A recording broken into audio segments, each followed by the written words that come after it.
Dicabutnya nyawa orang kafir.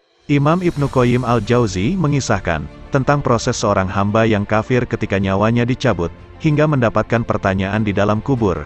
Kisah ini diambil dari hadis Al-Bara bin Azib. Ketika itu, Nabi Muhammad SAW mendatangi mereka yang sedang mengurus jenazah di Baqi al-Gharqad.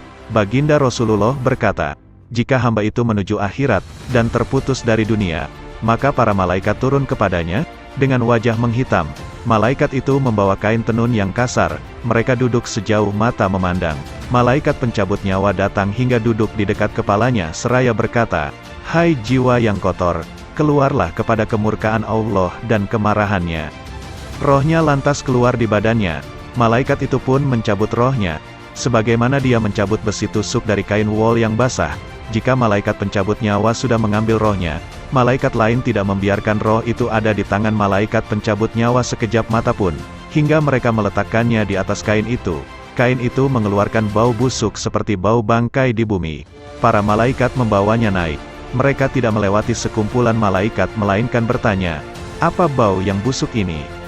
Para malaikat yang membawa rohnya menjawab, "Dia Fulan bin Fulan." Sebutannya begitu buruk, sebagaimana namanya dipanggil di dunia. Langit itu tidak terbuka.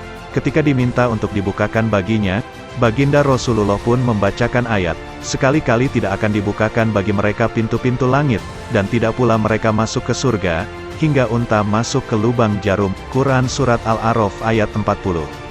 Setelah jenazah dikubur, dua malaikat mendatanginya seraya bertanya, "Siapakah Robmu?" Dia menjawab, "Aku tidak tahu." "Siapakah orang yang diutus di tengah kalian ini?" tanya dua malaikat. "Aku tidak tahu," jawabnya. Lalu, ada penyeru yang berseru dari arah langit, "Hambaku ini telah berdusta. Maka bentangkanlah neraka baginya dan bukakanlah pintu yang menuju neraka." Maka didatangkanlah kepadanya angin panas dan racun neraka dan kuburnya disempitkan, hingga tulang-tulangnya terlepas. Dia didatangi seorang lelaki yang buruk wajahnya, buruk pakaiannya, dan mengeluarkan bau busuk. Seraya berkata, "Terimalah kabar yang menyedihkanmu, inilah hari yang dijanjikan kepadamu." Hamba itu bertanya, "Siapa engkau?" "Wajahmu adalah wajah yang datang sambil membawa keburukan."